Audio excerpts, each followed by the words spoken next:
Okay, so during my stream, people would ask me fairly regularly if I thought there was going to be class tuning that was going to happen for this patch, and I gave them a 10% chance.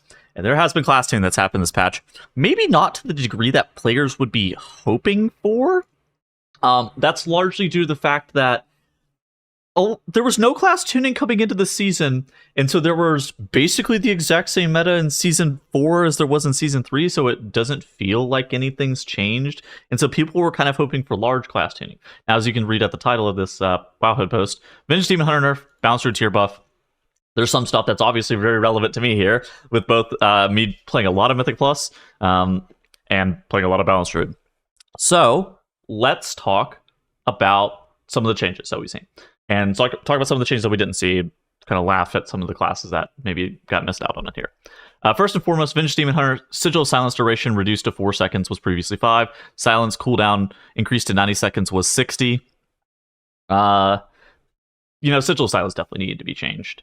So hitting this and hitting Cycle of Binding makes sense. For Venge, it's just that they had too much control over a trash pack. Is this realistically going to actually make a difference for, I would say, 99% of players, 98% of players, maybe? No. The big deal for this is honestly for like really high key players that were going to actually be able to rotate to the third Silent Sigil in a trash pack. So with Cycle of Binding, you were around the 45-second mark. If you had enough lockdown in your group or you needed the third Silent Sigil, you could actually rotate to it fairly reliably. And if you were like hasted or something like that, if you had Lust up, you could actually hit that point about the 40-second mark even. So it's one of the situations where now you're not able to rotate to the third Silent Sigil.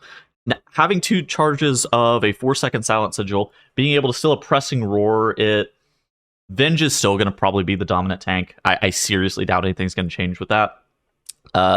Venge has maybe a little bit of threat issues, particularly on massive trash packs, and so by nerfing the Soul Cleave damage, it's going to make them a bit more annoying to play with. I think that the threat on Venge is actually surprisingly not great in some spots, but we'll see. For balance, maybe the spec that I probably had the most insight into. Moonkin was wearing 2-piece for Mythic Plus for pretty much the entire season. The 4 set from this season just was trash. Now, with these buffs to the tier set's a lot better. It seems like it was already, going to be kind of favorable to 2-set for Mythic Plus for the entire season, but it was, it was a bit close once you started to get up to like Myth Track item level. Now the 2-set's probably dead. I haven't seen like 100% numbers, but the inclination from Gas Tank when I was talking to him about it about 5 minutes ago, it's like, it seems like this is going to be a little bit better. For Brewmaster Monk, they're getting some damage nerfs. I think these are primarily induced by Equinox tweets on Twitter. If you go ahead and look at and pull up his Twitter, you see that he likes to tweet screenshots of his damage meter. And so I think that Blizzard took this maybe a bit too far and decided that instead of buffing Brewmaster Monk, they're going to need to nerf them. They actually gave them a larger damage nerf than all of Vengeance Demon Hunter's nerfs, probably.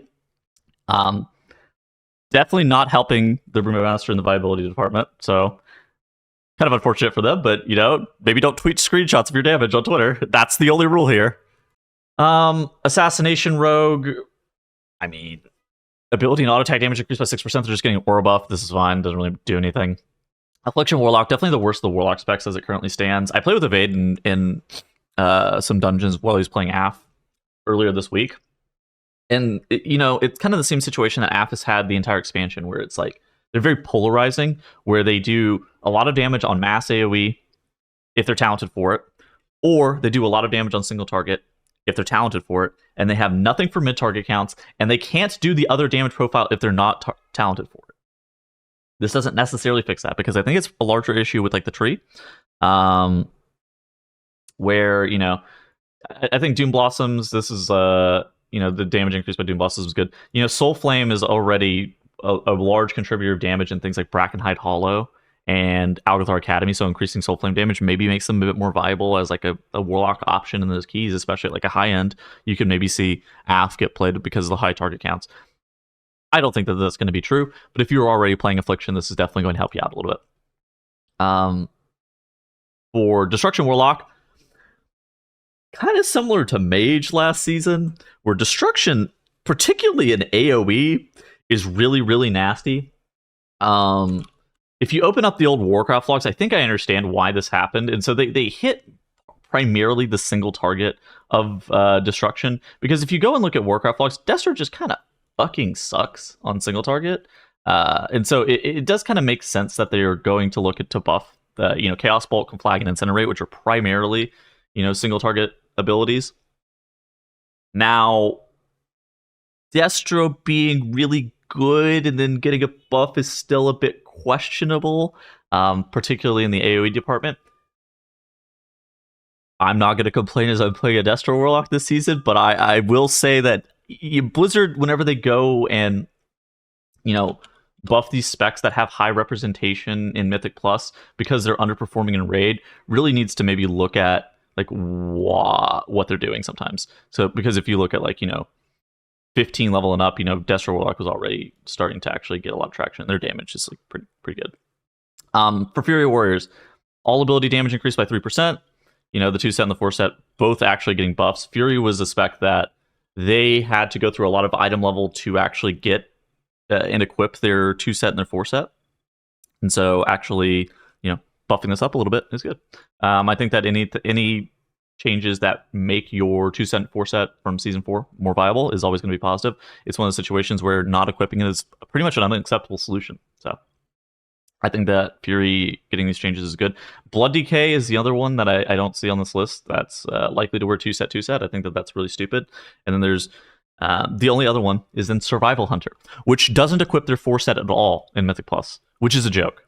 So the fact that Survival Hunter is, again, not on this, I think continues to prove that Blizzard actually neglects the shit out of that spec. And post-rework, it's pretty unacceptable what they've been doing. Because I think that not equipping your 4 set for multiple damage profiles and primarily in Mythic Plus at all is dumb. And it doesn't allow the spec to actually even be good. Even if it was good, like say it would have been good, balancing wise. The fact that you're not able to equip your 4 set at all for Mythic Plus is just, it's going to make it to where you can't play the spec. Last spec that ended up getting tuning is to Prot Warrior, the buffing Prot Warrior. Our goal for these changes is to reduce Protection Warrior deaths to dangers that are most likely to kill them, like burst or magic damage. There's some talents that warriors have for protection against these threats, like Disrupting Shout, Bolster, Battle Scarred Veteran, that can be difficult to find talent points for them. To provide more flexibility, we're reducing the power of Battering Ram talent to maybe its damage and defensive benefits into core abilities. We're also increasing the damage across the board and buffing some defensive talent options. I'd be lying if I said that I understood the minutia of what they're exactly saying here. I will say that I playing with Prot Warrior a couple times. I played with Prot Warrior last night even. Their damage is a bit lower than Vengeance, just straight across the board. So, you know, buffing things like Devastator damage and all ability damage increased by 5% is actually pretty good. I'm not really sure anything about this Battering Ram talent. I will say, though, again, it's not necessarily even about like their damage or it's not necessarily about their damage, why, or their survivability, why Vengeance or Prot Warrior is worse than Vengeance Demon Hunter and like Mythic Plus in particular. Now, this might be the case in Raid. I mean, I'd have to look at like Raid damage. But one of the bigger reasons that they're not actually super viable in Mythic Plus is because just like all the other tanks kind of suck to play with, unless it's like Vengeance Demon Hunter, because like the control that Vengeance provides is like so oppressive. Now you have Disrupting Shout being reduced to 75 seconds, which it's like budget Silent Sigil, I guess, if you really think about it. And now, you know, they're getting, you know, Battering Ram getting nerfed, and it sounds like a good buff. I'm not really sure like the specifics of this. But overall, I was a bit surprised to see any class tuning. I kind of expected that we were getting, frankly, nothing. You know, the Vengeance Demon Hunter nerfs are warranted. I would have probably gone a bit more heavy-handed coming into the season if I were them, but they let the season go live, and so now the longer that time goes on, the less heavy-handed they can necessarily be with nerfs, which I think is kind of silly. If they posted, you know, massive nerfs, you know, 10 weeks ago, and they're like, yeah, these are happening on Season 4 launch, everybody'd be like, yeah, that's fine. But now they're forced to do something that's a bit smaller. Fix Survival Hunter, I guess, is the only takeaway from this. Please, like, I don't know what you're doing. Like, all right, yeah, goodbye. Type Fix Survival Hunter in the comment section if you made it this far, please and thank you, and like and subscribe. I'm probably gonna start streaming here in about another 30 minutes, so I need to do weeklies on my Druid because I was not planning on playing my Druid much this season because I thought it was gonna be a fraud spec, but now I'm gonna maybe play it some. All right, goodbye.